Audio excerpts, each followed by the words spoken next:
que nuestro Dios les bendiga y nos anime a seguir instruyéndonos en la palabra de Dios. En la lección de hoy vamos a continuar estudiando el primer libro de Samuel y estaremos viendo desde el capítulo 16 en adelante. Nos corresponderá entonces en esta lección, en esta sección del libro, conocer la historia de Saúl y de quien va a surgir como el nuevo monarca de Israel, que es David. Entonces, en esta tercera parte justamente que encontramos en nuestro escrito como Saúl y David. En la clase anterior, si nosotros recordamos, vimos cómo Saúl fracasa como rey por su desobediencia. Dios lo desecha como tal, ¿no es cierto? Lo desecha como rey de Israel y pasa por tanto a ocupar un lugar ahora secundario en lo que queda de la historia de este libro. Sin embargo, Dios no va a dejar a su pueblo sin un dirigente, sin un rey ungido, y es así como Dios levanta a David para reemplazar a Saúl. Este joven pastor de Belén pasa así a ocupar el lugar ahora protagónico del libro y vemos a lo largo de esta historia cómo Dios lo prepara justamente para ser el futuro rey de Israel. Lo muestra a los israelitas como un hombre que gozaba del favor divino, lo protege en cada uno de los peligros. Saúl vemos como él era un hombre conforme al corazón del pueblo, un hombre conforme al corazón de los hombres, pero vemos como David es un hombre conforme al corazón de Dios. Y es justamente lo que nos enseña primero de Samuel capítulo 13, versículo 14, que dice: mas ahora tu reino no será duradero, Jehová se ha buscado un varón conforme a su corazón, al cual Jehová ha designado para que sea el príncipe sobre su pueblo, por cuanto tú no has guardado lo que Jehová te mandó. Entonces vemos aquí como Dios sentencia y dice que va a levantar un hombre conforme a su corazón. David vemos que se destaca como un pastor fiel, un músico, vemos como también es un guerrero valiente, es un caudillo y también es una persona profundamente espiritual.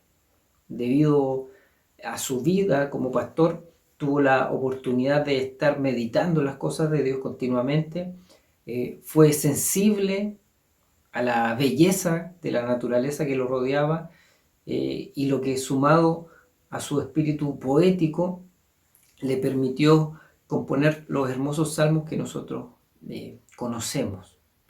El pasar por medio de los peligros, el tener las responsabilidades que tuvo que pasar, le fue enseñando a confiar en Dios y a encontrar justamente en Dios su refugio y su fortaleza. Y es de esta forma también que nosotros vemos que se expresan los distintos salmos referente a Dios como el refugio, como la fortaleza para Él.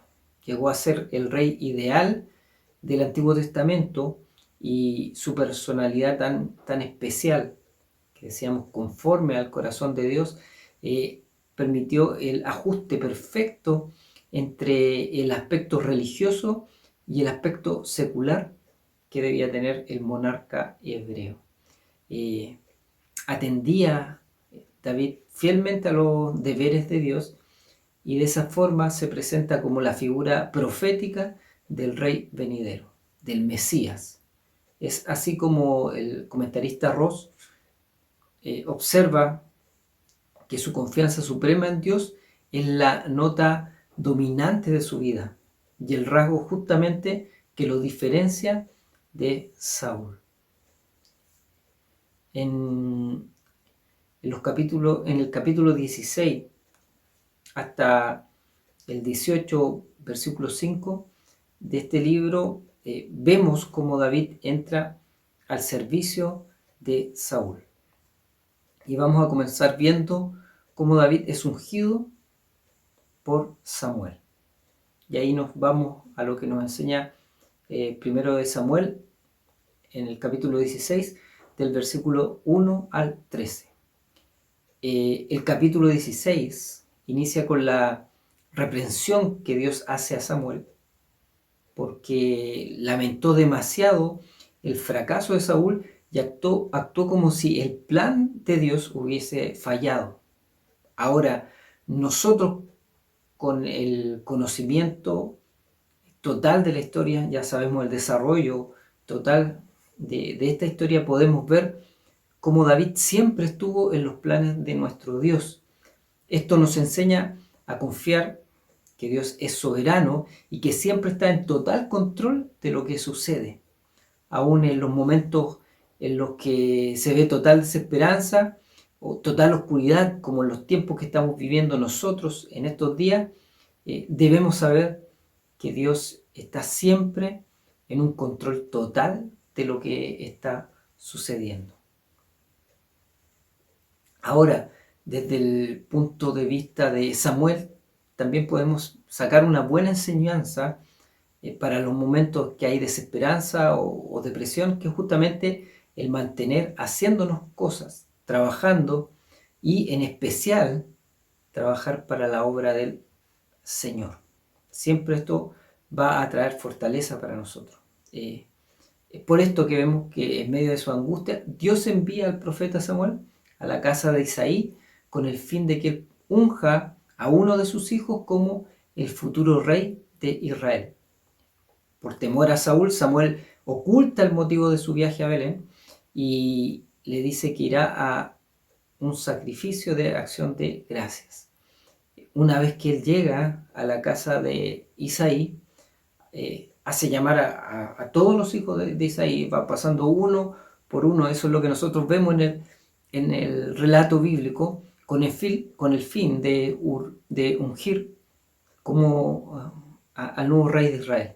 Es probable que todo lo que supiera la familia era que Samuel deseaba elegir a uno de sus hijos, a uno de los miembros de la familia, para una obra especial, quizás para ser un nuevo profeta, para una nueva labor, pero es probable que no supieran cuál era la labor que debía cumplir.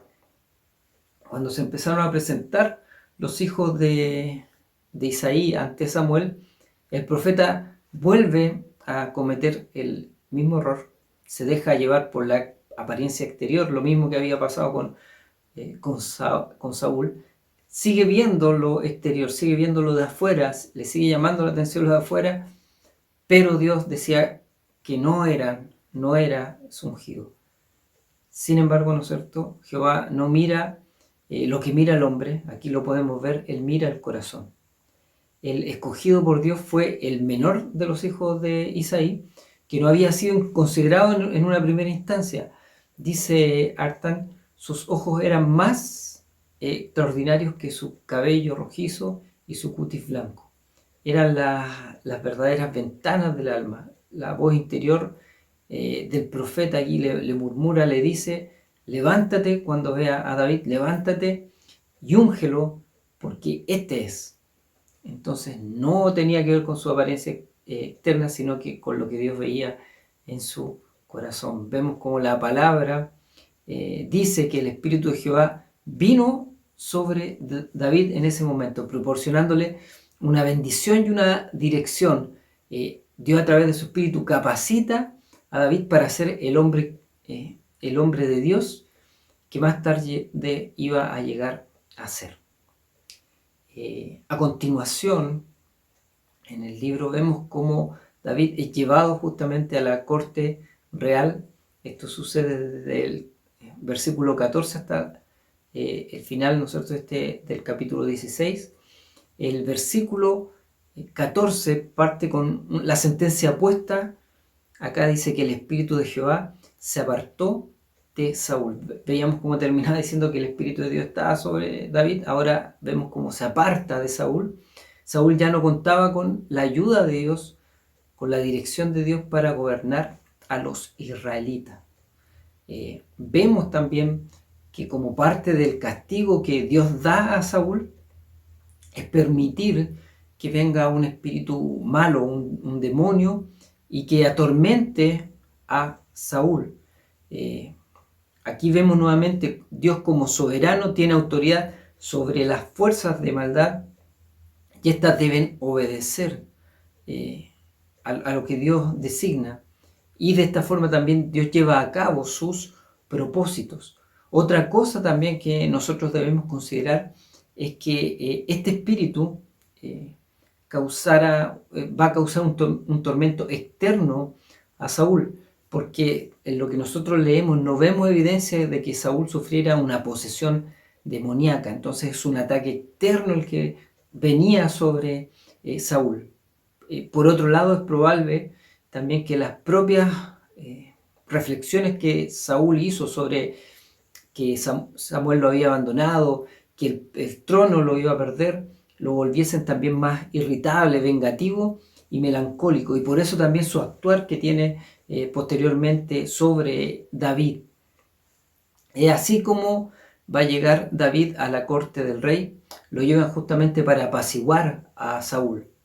Mediante las melodías que él tocaba con su arpa, alejaba, dice la palabra de Dios, el demonio que venía sobre Saúl y tranquilizaba así el ánimo del rey Saúl.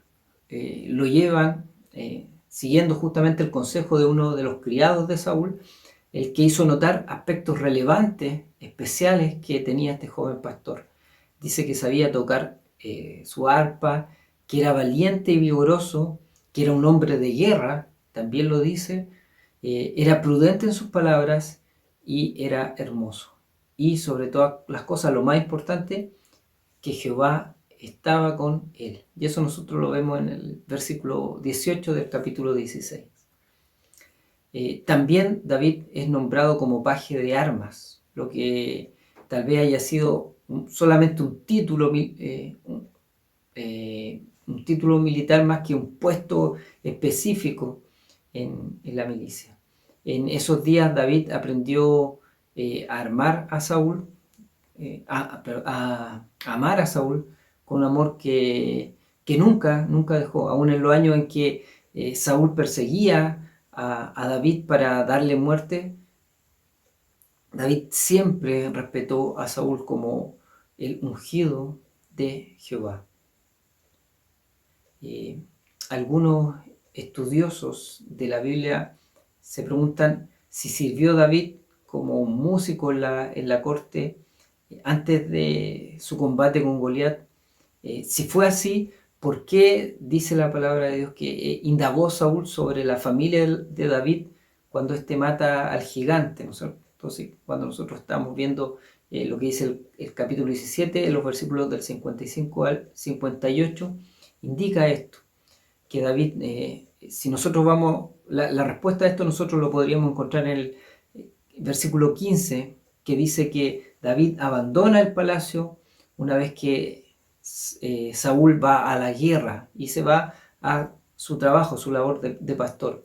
Y es probable, ¿no es cierto? Es posible que hubiera un lapso entre esa primera visita a la corte real y el encuentro luego, cuando cuando están en guerra contra Goliat, haya pasado un tiempo prolongado y cuando llegó ya su aspecto físico hubiese cambiado y por eso mismo Saúl no le reconocería. Otra también posición es que él hubiese querido saber más acerca de David justamente porque él se iba a convertir en su yerno si es que derrotaba a Goliat. En el capítulo 17 ahora encontramos uno de los relatos más épicos y más conocidos de la historia bíblica, que muchas veces se utiliza incluso como una analogía cuando vemos que hay alguien poderoso, un equipo poderoso se tiene que enfrentar a alguien o algo más débil. Y es justamente la historia de David y Goliat. Esto lo encontramos en 1 de Samuel, capítulo 17, y los primeros versículos del capítulo 18. El relato nos habla de cómo los ejércitos, el filisteo y el israelita, se enfrentan, no ya no en lo alto de la meseta, en el territorio de Efraín, como había sucedido en la primera batalla que se realizó con Saúl y los filisteos, sino que ahora al lado sur del valle de Ela, a unos 25 kilómetros de Jerusalén, y justamente cerca de la ciudad de Gat. Los filisteos, en lugar de una lucha entre ambos ejércitos, propusieron algo distinto, pero que era una práctica que se utilizaba en aquellos tiempos, que es una pelea de campeones. Esta práctica consistía justamente en enfrentar al mejor soldado que tenía cada ejército, y aquel que resultase vencedor, que lograba así la victoria para su ejército y el sometimiento justamente del ejército contrario. Por eso el temor de los israelitas cuando ven aparecer a un gigante, a Goliat, un hombre de unos casi 3 metros de altura. Se dice la palabra que su armadura pesaba cerca de 57 kilos, o sea, tiene que haber sido un tipo muy, muy fuerte. Probablemente descendiente de los anaseos, que eran los gigantes, que quedaron en Gaza, en Gat y en Asdod en el periodo de la conquista de Canaán. Si nosotros vamos a Josué 11:22, vamos a ver cómo se nos relata de estos hombres gigantes que existían en aquel territorio. El relato nos dice que Goliat, cada día que comenzaba, daba gritos para provocar a los israelitas, pero ningún soldado era capaz de enfrentarlo, ni siquiera con los incentivos que prometió el rey Saúl de darle riquezas, darle a su hija y de librar del pago de impuestos a la familia de aquel soldado que estuviese dispuesto a pelear y a triunfar en esta pelea. Ninguno de los israelitas quería enfrentar esta batalla, esta pelea. Todo esto seguía igual, cada día salía, ¿no es cierto?, Goliat, hasta que vemos que un día llega David, que fue enviado por su padre para llevar las provisiones a su hermano. Al llegar al campamento del ejército hebreo, oye la blasfemia, las amenazas que Goliat hacía, y al escuchar David estas palabras, vino el celo de Dios y le dice a Saúl: tu siervo irá y peleará contra este filisteo. ¿Cuáles fueron los factores que se nos dicen acá que condujeron justamente al triunfo de David en medio de esta batalla?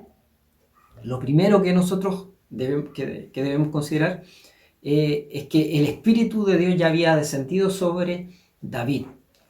Y aunque Saúl era el hombre más alto de Israel, fuera el más competente entre los hebreos para librar esta batalla contra el gigante, él no quiso hacerlo, justamente porque él ya no tenía el Espíritu de Dios, el Espíritu de Dios ya lo había abandonado, por tanto su valentía también disminuyó.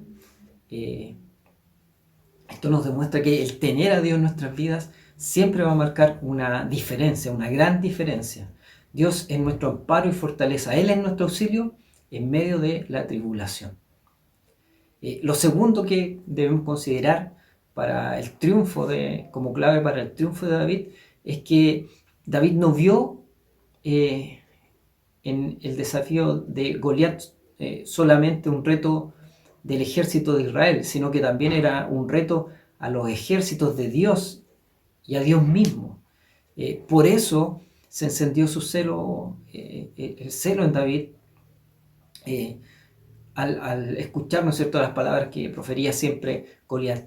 Esto nos enseña también a nosotros que debemos estar preparados justamente para presentar defensa, como dice su palabra, presentar defensa con mansedumbre, ante todo aquel que demanda, ¿no es cierto?, razón de la fe que está en nosotros. Tenemos que estar preparados para, ¿no es cierto?, defender la fe que está en nuestra vida, siempre con mansedumbre, en lo que nos enseña así su palabra.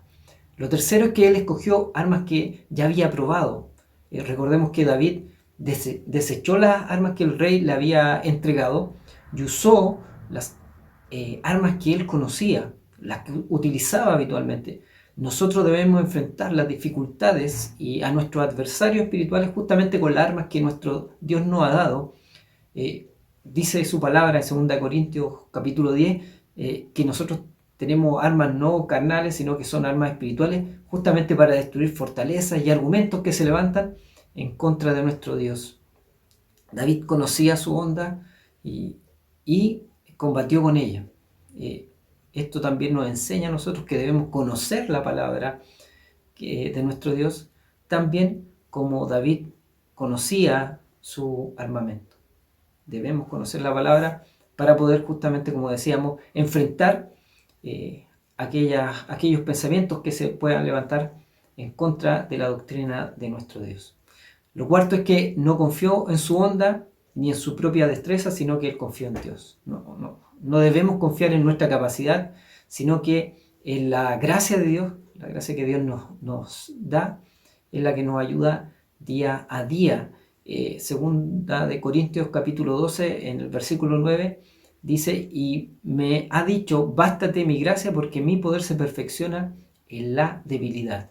Por tanto, de buena gana me gloriaré más bien en mis debilidades para que repose sobre mí el poder de Cristo. Por lo cual, por amor de Cristo me gozo en las debilidades, en afrentas, en necesidades, en persecuciones, en angustias. Porque cuando soy débil, entonces soy fuerte.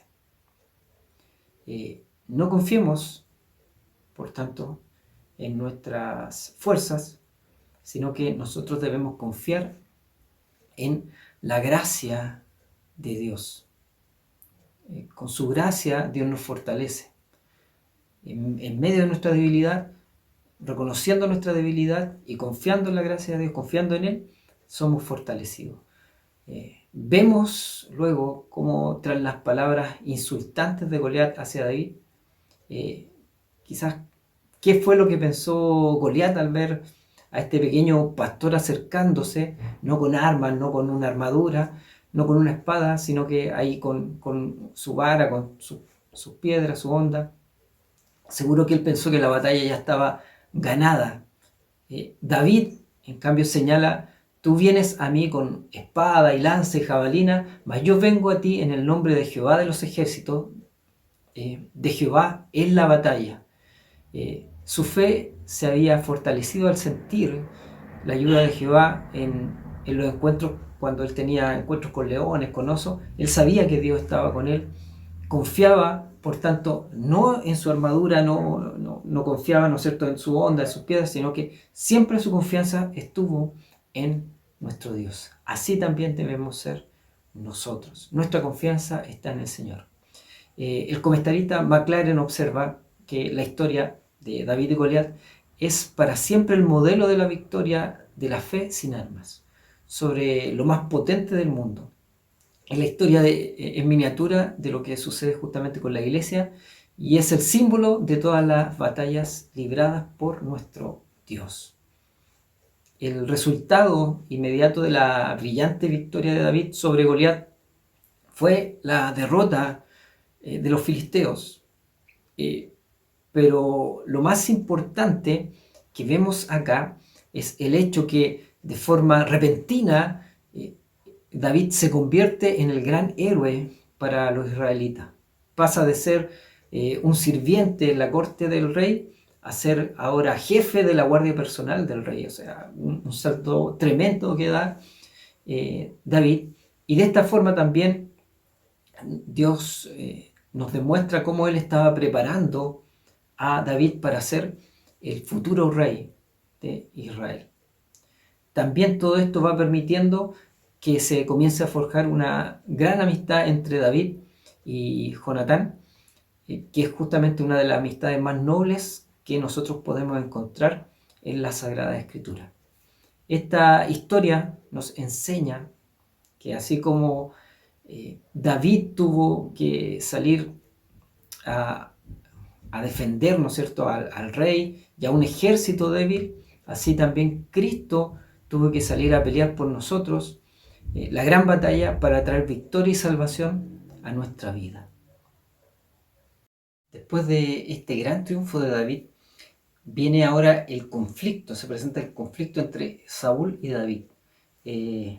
Vemos aquí desarrollarse la persecución que realiza Saúl sobre David, y esto lo vemos principalmente entre el capítulo 18 al 20. Y en estos capítulos se muestra el contraste que existe entre Saúl, un rey celoso de David, y Jonatán, un amigo fiel de David.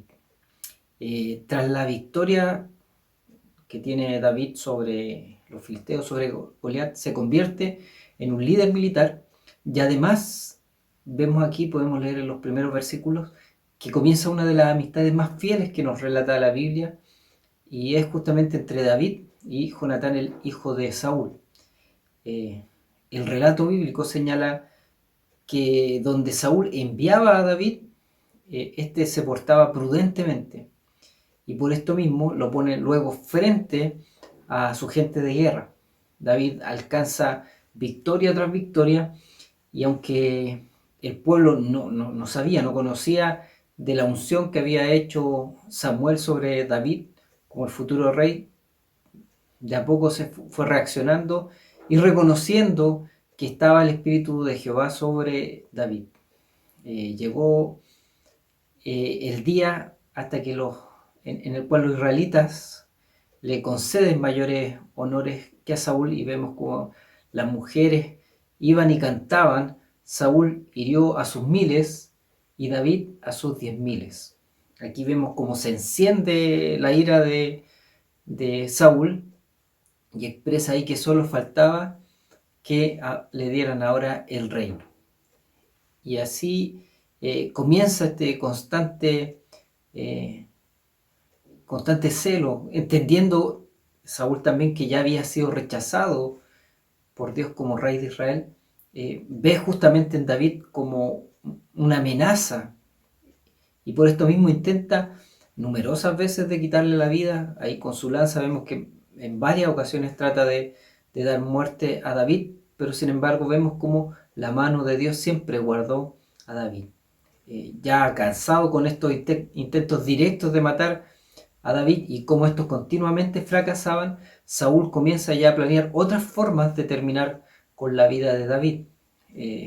Ya había ofrecido a su hija Merab, su hija mayor, si vencía a los filisteos, así que ahora, aprovechándose de que Mical, su hija menor, dijo amar a David, y esto con el tiempo vemos que más que amor era una admiración que sentía por él, porque cuando llegó el momento no dudó en burlarse Mical de David. Vemos como cuando él danza junto al arca. Vemos como Saúl ofrece a su hija menor, no sé, y le pide como una dote traer 100 prepucios de los filisteos, una tarea que parece imposible, y que iba a terminar con esto, con la vida de David, pero sin embargo David sale ileso de esto y trae la dote que le había pedido Saúl. Todas estas maniobras concebidas para quitarle la vida terminan por arruinarse, y sin embargo todo esto solo lo que consiguió fue enaltecer las hazañas militares de David contra los filisteos. Ahora, desde el capítulo 19 en adelante, vemos como a través justamente de la persecución que hay sobre David, que se extiende por varios años esta persecución, y que solo van a terminar tras la muerte de Saúl, Dios fue tratando con el carácter de David. Tuvo que huir de un lugar a otro, como un nómada, andar de un lado a otro, pasó dificultades, pasó hambre, vivió en cuevas, todo esto hasta convertirse en el rey más importante que recuerda la historia de Israel. Vemos cómo la amistad con Jonatán hizo también posible que David estuviera al tanto continuamente de los planes malvados, maquiavélicos que tenía Saúl para quitarle la vida, y así él pudo escapar. En todas las ocasiones pudo salir ileso. Vemos como Dios también toma a Jonatán como un instrumento justamente para resguardar la vida de David. Vemos como no solamente Jonatán, sino que en alguna oportunidad también Mical fue y planeó cómo salvar la vida de David, y lo descuelga por una ventana. Vemos como todo está lleno de mentiras, todo con la finalidad. Vemos como ellos constantemente mentían con el fin de proteger a David. Luego se nos dice cómo David huye a Nayot, donde estaba Samuel, un profeta que también era su amigo y también corría riesgo. Recordemos que él había ungido a David como profeta. Saúl envió a sus mensajeros y dice que los mensajeros llegando hasta allá profetizaron, y luego fue Saúl y dice que el mismo espíritu lo hizo a él profetizar, lo mismo que había sucedido con sus mensajeros. Y ahí está la pregunta: ¿profetizó realmente el rey Saúl? Sin embargo, no hay nada que indique que la profecía o que él haya actuado como un profeta de Dios. Hay algunas traducciones que toman este término profetizar y lo ponen como que estuvo en un trance profético.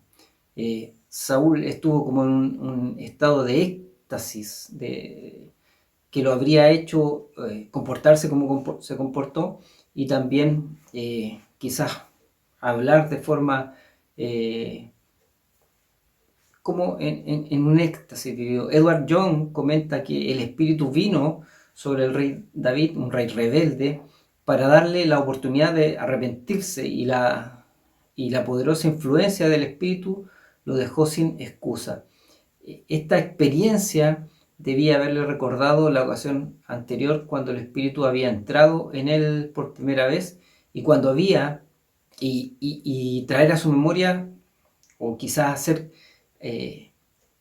darse cuenta de cuánto se había degenerado desde aquel entonces. Podemos ver tras todo esto cómo la amistad desinteresada de Jonatán con David contrasta totalmente con la envidia diabólica que Saúl tenía. Jonatán podía haberse sentido envidioso porque estaba quitándole el trono que le correspondía a él por ser el heredero legítimo del trono, pero sin embargo no tenía celos contra David, sino que al contrario, dice la palabra de Dios que él lo amaba como a sí mismo. Un comentarista, Merrill Unger, dice que había llegado a comprender íntimamente que la voluntad de Dios era la mejor, y que Dios había dispuesto que el rey fuera David. Cuando nosotros entendemos los planes de Dios, nos sometemos a los planes de Dios, y justamente fue lo que había hecho Jonatán. Se sometió a la perfecta voluntad de Dios. Los dos amigos tenían mucho en común. Poseían una nobleza, eran valientes, eran santos, eran generosos, y justamente su amistad estaba fundamentada en la fe que ellos tenían en Dios. Y como decía adelante, Dios empleó a Jonatán para que protegiera a David, y para cumplir también así su propósito y su plan. En bastantes ocasiones Jonatán trató de hacer entrar en razón a su padre respecto de David, pero nunca lo pudo lograr. Cuando ya fue totalmente claro que Saúl quería terminar con la vida de David, ellos se vieron ya obligados a distanciarse en su amistad. Tuvo que huir ya David, y ellos no se volvieron a ver hasta cuando se encuentran en Ores, y ahí la palabra de Dios en el capítulo 23, versículo 16, nos dice que le fortalece Jonatán a David. Samuel, del capítulo 21 al 23, nos narra la vida de David como un fugitivo.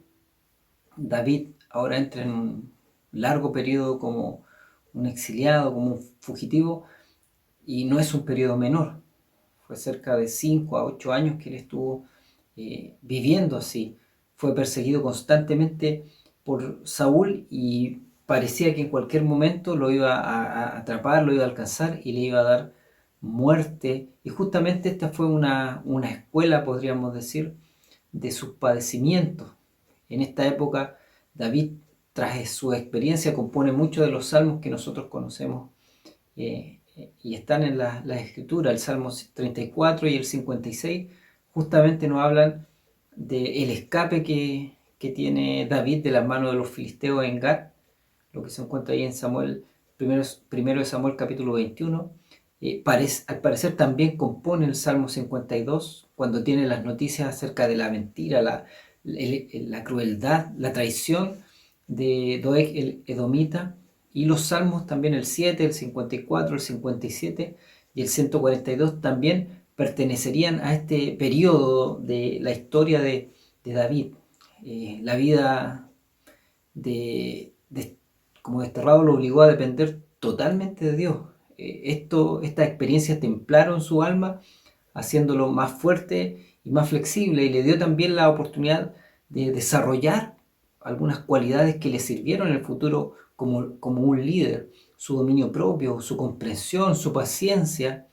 Recordemos que él estaba rodeado de compañeros que eran temerarios, eran desenfrenados, y justamente aprendió a conocer a estos hombres, acumuló experiencia de cómo dirigirles y cómo guiarles.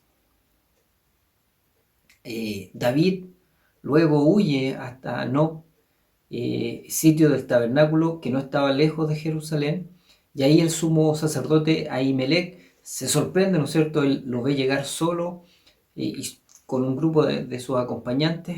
Era el yerno del rey verlo llegar ahí repentinamente, eh, y llega también de una forma muy, muy especial, sin alimentos, sin armamento, y pide, ¿no es cierto?, la ayuda al sacerdote, quien le presta ayuda, ¿no es cierto?, le da ahí los panes que estaban en el tabernáculo. El hecho de que se narre esto, ¿no es cierto?, en el libro primero de Samuel, nos habla de que Dios no oculta, no oculta en su escritura la debilidad del hombre, no aprueba ni desaprueba la debilidad de David, y la historia señala que David y su hombre comieron de un pan que estaba ofrecido a Dios.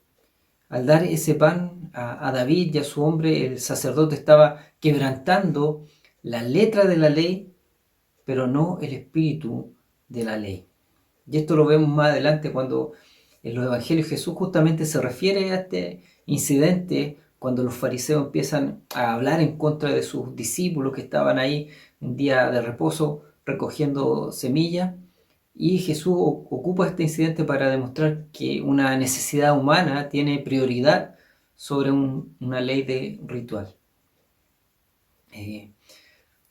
Luego con David, con la esperanza de que su identidad no fuera descubierta por los filisteos, se refugia en Gat, una ciudad filistea, pero los hombres de Gat lo reconocen, saben quién es él, que era el héroe de Israel. Lo toman prisionero y lo traen ante el rey de Gat, que es Aquis, y se escapa, ¿no es cierto?, de que le diesen muerte, haciéndose pasar por un loco. Empieza a vociferar, a actuar. Dice ahí, corría su saliva por su boca. Entonces van y lo dejan en libertad pensando que estaba demente, que estaba loco. Después él escribe de su liberación diciendo: este pobre clamó y le oyó Jehová y lo libró de todas sus angustias, como sale en el Salmo 34, versículo 6. De la tierra de los filisteos, ahora David pasa, ¿no es cierto?, a las cavernas de Adulam, las colinas situadas, ¿no es cierto?, al oeste de Judá, muy cerca de la frontera filistea. Hasta allá llegan sus parientes, cuando saben que está allá llegan sus parientes, se refugian con él también para escapar de la ira del rey, que en ese momento estaba ya desenfrenada. También en ese lugar se encuentra con 400 hombres que acuden a él y lo toman por un líder. Ahí el número de aquellos hombres llega ya a cerca de 600, antes de que él se llegue a retirar de ese lugar. Ya había crecido el número de sus seguidores. Estos tenían características especiales, eran endeudados, eran desterrados, estaban afligidos. Muchos de ellos eran personas que no tenían carácter, no tenían una buena reputación, no tenían esperanza. Sin embargo, David pasó por alto toda esa situación, toda esa bajeza, y los guía, los contiene, los ayuda cuando fue necesario, y eleva, ¿no es cierto?, a una relación, los lleva a una relación a ellos con Dios especial. Mediante esta relación que tienen ellos con David, estos hombres que eran afligidos, se convirtieron en otro tipo de personas leales, valientes. De esta compañía surgen muchos de los hombres destacados del reinado de David. Y esto es una forma, una analogía de cómo Dios toma a personas débiles como somos nosotros, personas frágiles, y somos transformados justamente al estar juntos a nuestro Dios. Mediante su presencia, mediante su palabra, mediante su Espíritu Santo, el Señor transforma personas débiles en personas que puedan estar al servicio de Él. David pide asilo al rey, luego al rey en Moab, el cual le concede el asilo. Podríamos pensar, quizás haciendo referencia a que su bisabuela Ruth era justamente moabita, y luego, por indicación del profeta Gad, David vuelve al territorio del sur de Judá. Su presencia ahí en la tierra de Canaán sería tanto una expresión de confianza en Jehová, como también un motivo para que Judá apreciara más aún a quien iba a ser su futuro rey. Con extremo pesar, David oyó el relato de la matanza, donde Doeg fue el autor de la traición y de dar muerte también a 85 sacerdotes y a gran parte del pueblo. Dice que arrasó con mujeres, con niños, animales, todos fueron muertos, y David reconocía hasta cierto punto que fue culpa de él. A pesar de todo esto, Dios volvió esta masacre en cierta forma a favor de él. El sacerdote Abiatar se escapa de esta matanza y se reúne con David, y lleva consigo el efod que serviría más adelante para que David pudiese consultar justamente a Dios diversas cosas. De ahí en adelante David y Abiatar estarán unidos, estarán juntos, tanto en las adversidades, en los tiempos difíciles, como también en los tiempos de prosperidad. Con el tiempo, Abiatar se convertiría en uno de los sumos sacerdotes del reinado de David.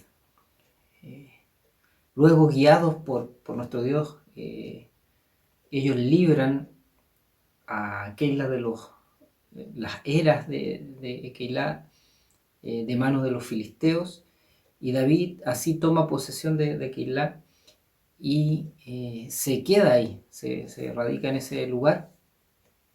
Pero luego se entera de que Saúl justamente reúne fuerzas militares para sitiarlo, y al saber, a través de la revelación divina, que justamente fueron los hombres de Keilah que estaban dispuestos a entregarlo a Saúl, David y su gente dejan la ciudad y vuelven a los cerros de Judá.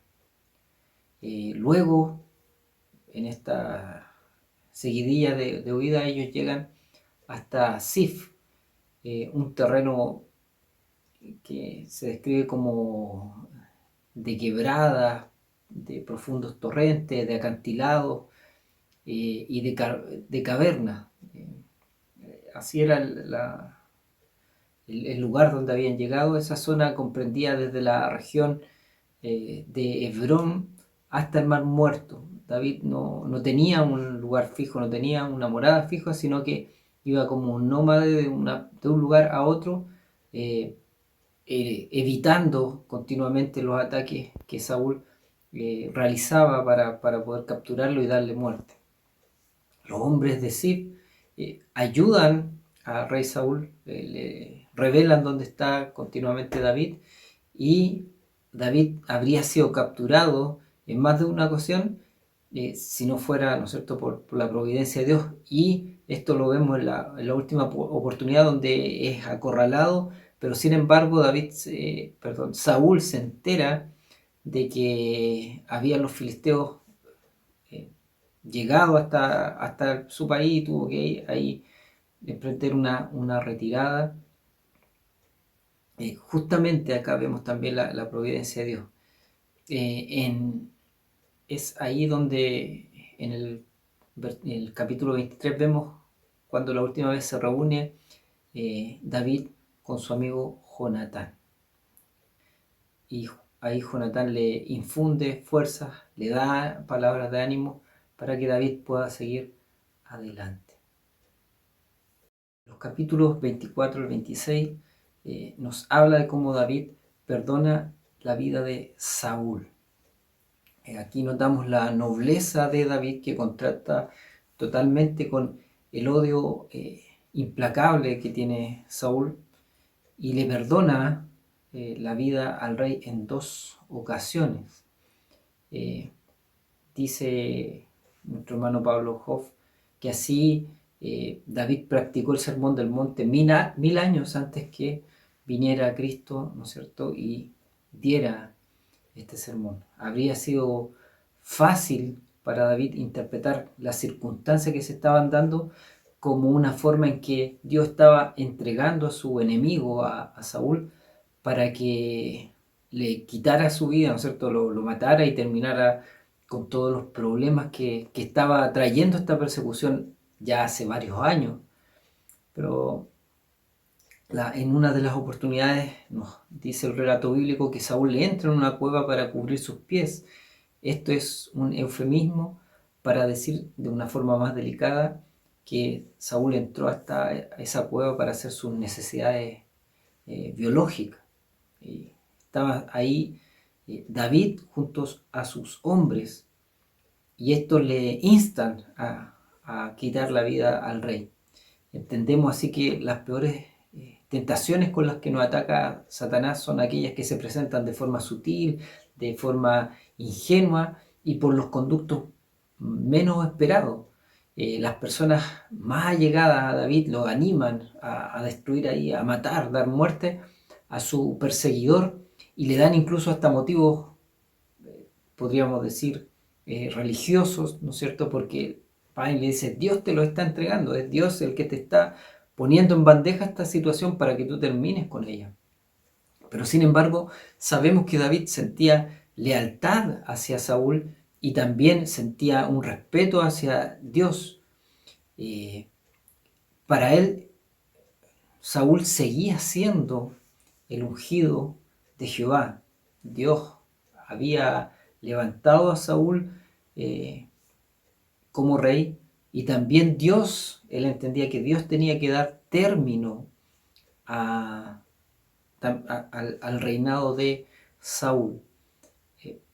Aunque ya David había sido ungido como rey, él no iba a adelantar el tiempo de su reinado. Él iba a saber esperar el momento oportuno en que Dios iba a hacer su obra y que Dios iba a llevar a cabo sus designios.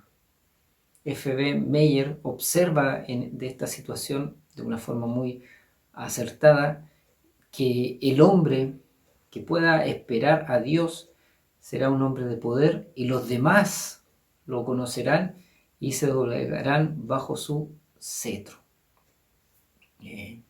Al saber que David había perdonado su vida, Saúl se arrepiente del mal que había de hacerle a David. Él se arrepiente de todo lo que estaba haciendo, y más aún, él va y reconoce, ¿no es cierto? En 1 de Samuel 24:20 nosotros encontramos cómo él reconoce de que David va a ser quien va a reinar después de él. Este arrepentimiento que tiene Saúl, David lo reconoce como algo pasajero, como algo muy liviano, como algo momentáneo, y que muy, muy luego iba a volver a su andanza. Saúl iba a tratar nuevamente de quitar la vida de David. En él podemos reconocer esos falsos arrepentimientos, cuando vemos que hay personas que dicen estar arrepentidas, pero lo hacen solamente por las situaciones difíciles que están viviendo en el momento, y no es un arrepentimiento genuino. Luego, más adelante, en el capítulo 25, nosotros encontramos uno de los periodos más tristes para los israelitas, que fue la muerte de Samuel. Todo Israel demuestra el gran aprecio que tenía ante el profeta, y no se iba a levantar en la historia de Israel en muchos años otro profeta tan grande como lo fuese Samuel, sino hasta los días de Elías recién se levanta un gran profeta nuevamente para para Israel. Samuel había fundado la monarquía, había ungido al rey más importante de la historia de Israel, pero sin embargo él nunca lo vería como tal, nunca lo iba a ver como el rey de Israel, sino que sus días terminarían antes de que eso sucediera. Luego el relato nos habla de Nabal, de Abigail, y toda esta historia que hay, que nos muestra lo difícil que era para David poder llevar, ¿no es cierto?, a estos 600 hombres de región en región, poder alimentarlos,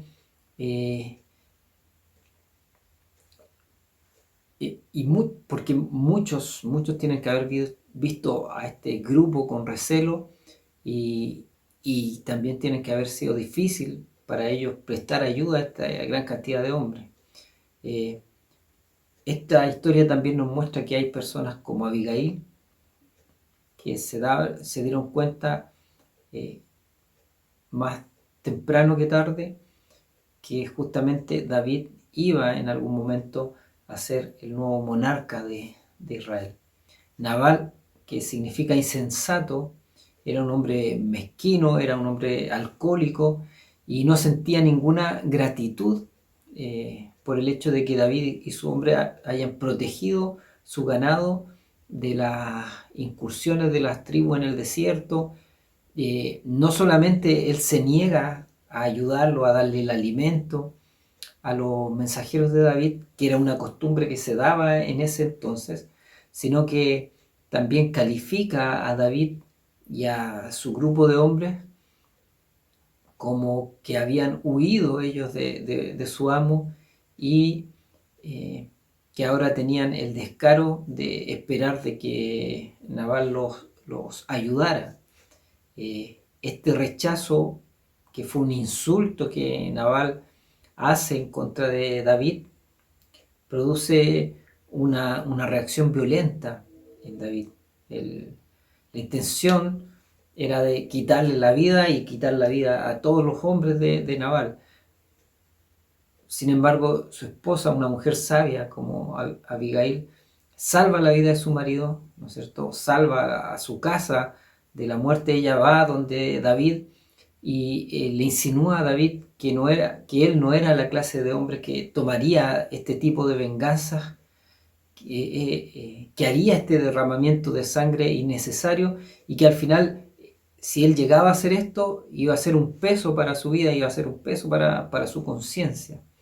Le hace ver que va a manchar su persona, y que el remordimiento lo iba a perturbar si es que llevaba a cabo este propósito que tenía David en su corazón. Además, le decía que ella podía confiar que Dios iba a hacer justicia Abigail fue sabia al utilizar todas estas palabras y le dice: la vida de mi Señor será ligada en el haz de los que viven delante de Jehová tu Dios, y Él arrojará la vida de tus enemigos como en medio de la palma de una onda. Eso nosotros lo encontramos en primero Samuel, capítulo 25, versículo 29, y fueron palabras sabias y también palabras proféticas las que estaba diciendo en ese momento Abigail. Convencido ya de la maldad de su propósito, David echa pie atrás a lo que él pensaba hacer, y también alaba a Abigail por ser una mujer sabia, prudente y, y, y que trajo a conciencia lo que él iba a hacer. Luego de esto nosotros vemos que Abigail, al contarle las noticias a Nabal al día siguiente, dice que él había tomado un banquete, viene una situación que trae la muerte a Nabal, un tipo de ataque, algo que sufrió, que dice 10 días después de que quedara como piedra, finalmente él muere. Lo que hace David es tomar como esposa a Abigail, y vemos que así empieza a hacer crecer la cantidad de esposas, lo que es poligamia, y no es algo que Dios estuviese de acuerdo. Si bien era una práctica que se tenía en ese tiempo, no era una práctica aprobada por Dios. Ya tenía 6 esposas, y vamos a ver cómo justamente esta situación va a traer sufrimiento y va a traer dolor a David. Vamos a conocer cómo sus hijos sufren por causa justamente de estas decisiones que él toma.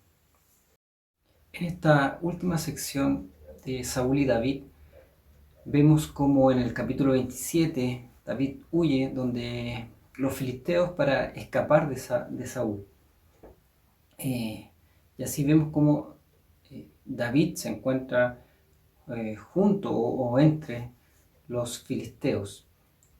Vemos como la confianza de David en que Dios lo protegería de la mano de Saúl en la tierra de Israel parece que se va desvaneciendo, va decayendo su confianza en la protección de Dios.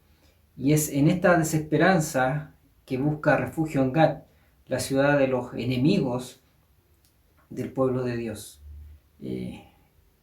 Lo que nos da a entender, o la enseñanza que podemos ver aquí, es que debemos nosotros cuidarnos de buscar ayuda en aquellas cisternas rotas. En medio de la dificultad, muchas veces nuestra fe flaquea. Sin embargo, aunque no veamos a Dios presente, debemos confiar que Él siempre se encuentra junto a nosotros.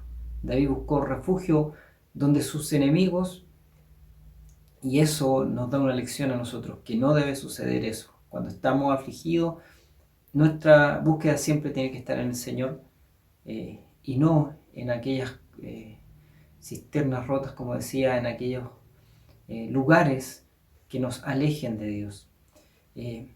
Puesto que David era considerado un enemigo de Saúl, y que era un líder que tenía un ejército de hombres valientes, el rey Aquis ahora lo considera su amigo, lo recibe como un vasallo, y se le asigna a David la ciudad de Siclag, situada en la frontera de Judeo-Filistea. Y por fin David comienza a sentir seguridad y se siente protegido de los acechos que hacía Saúl. Pero al encontrarse ahí, vivía un constante engaño, porque arremetía justamente contra los enemigos de Judá, los jesuritas, geserías y los amalecitas, y engañaba justamente al rey Aquis diciendo que había saqueado a los propios israelitas. El engaño se hacía aún más sencillo para David, porque cuando tomaba una ciudad no dejaba ningún sobreviviente, dice que eliminaba a las hombres, mujeres, a todos, para así evitar que hubiese alguien que revelara lo que estaba sucediendo. Arrasaba con los poblados enemigos, saqueaba sus pertenencias. Ahora estos pueblos eran considerados o eran enemigos de Judá y probablemente habían hecho muchas de estas incursiones justamente contra los israelitas, donde ellos también habían robado, habían saqueado. Hay una nota en la Biblia, en la columna que explica que la justicia de esta conducta hay que apreciarla según las costumbres duras de la guerra de la antigüedad. Así era como sucedían las guerras. De esta forma era que actuaban los ejércitos de una forma muy cruda, muy sangrienta, pero así era como sucedían las guerras en aquel entonces. Fue este un periodo de alejamiento para David, y justamente en este periodo no se le atribuye ningún salmo que hubiese escrito. En el capítulo 28 luego se nos narra un episodio muy enigmático. Vemos a Saúl afligido justamente por la presencia de los filisteos, por el campamento filisteo, y quiso él consultar a Dios, pero no hubo respuesta alguna de parte de Dios, ni por sueño, ni por profeta. Recordemos que en aquel entonces ya Samuel había fallecido y pide pide la presencia de una divina para que le guíe, y sus criados le llevan y le comentan y lo llevan donde una divina en Endor. Saúl oculta quién es, ya porque él mismo había hecho erradicar a todos los adivinos del territorio. Entonces va vestido con ropas no reales, tratando de ocultar quién era realmente. Saúl pide hablar con Samuel y la divina descubre por esto que es justamente el rey Saúl el que estaba ahí. Ahora el texto bíblico señala que es Samuel quien viene y reprende a Saúl y lo expone, y expone más encima la sentencia de muerte sobre él y sobre sus hijos. Entonces aquí ha existido controversia si fue Samuel o no quien apareció, o si fue un espíritu que se hizo pasar por Samuel. Pero si vemos lo que nos dice el relato bíblico, se señala que fue efectivamente Samuel quien apareció.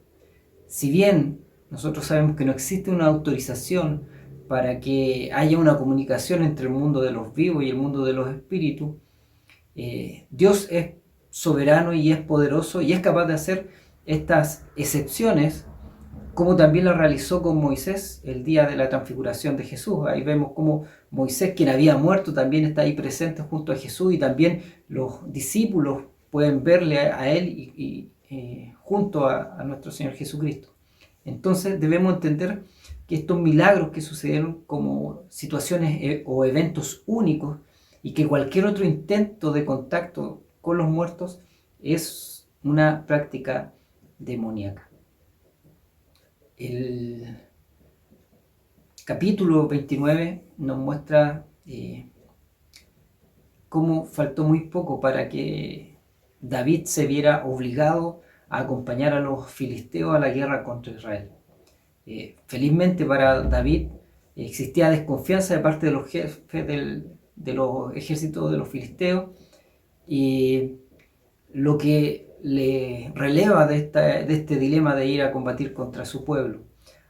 El rey Aquis confiaba en David y le pide que regrese a su territorio, y así David y sus hombres retornan hacia Ziklag.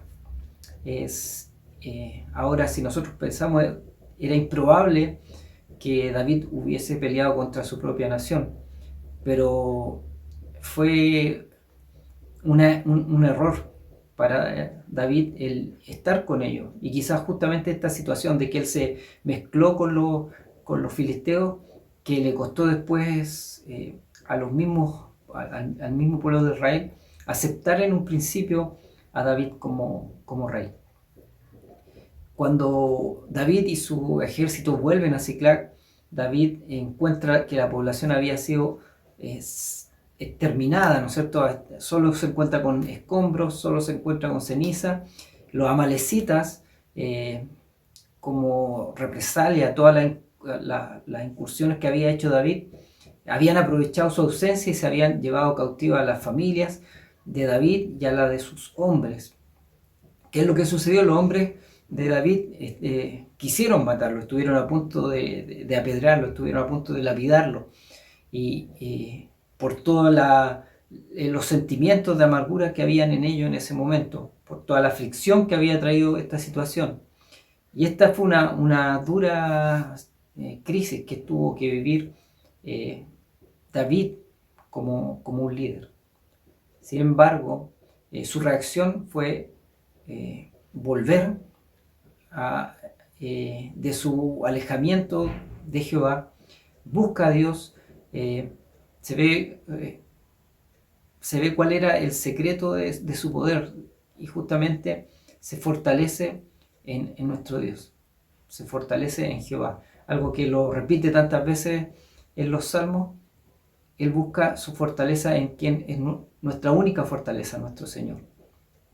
Con las indicaciones que Dios le da y a través también de la ayuda de un joven egipcio que había sido abandonado por su amo amalecita, y con la promesa de que iban a perdonar su vida, él marcha buscando a los amalecitas. David logra alcanzar a los amalecitas, recupera todo lo que se había perdido, aparte del botín que les quita a los amalecitas, y demuestra después de esto su espíritu equitativo, de bondad, al entregar una porción igual a sus soldados que habían quedado, ¿no es cierto?, que habían quedado ahí con el bagaje.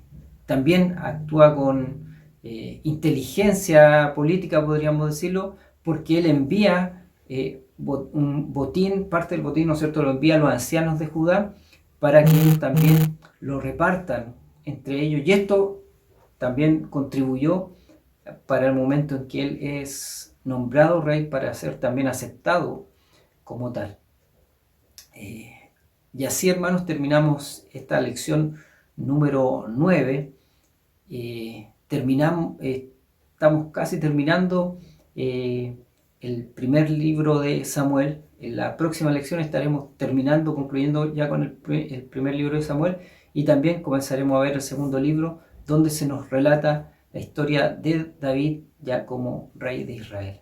Un abrazo grande, sigamos estudiando la palabra de Dios y gozándonos también con la enseñanza que encontramos en la Escritura. El Señor les bendiga, un gran abrazo y nos estamos viendo próximamente en otra lección.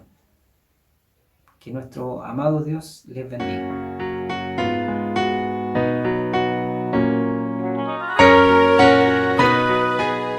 Esta fue una producción de la Iglesia Evangélica de Dios Pentecostal de Conchalí.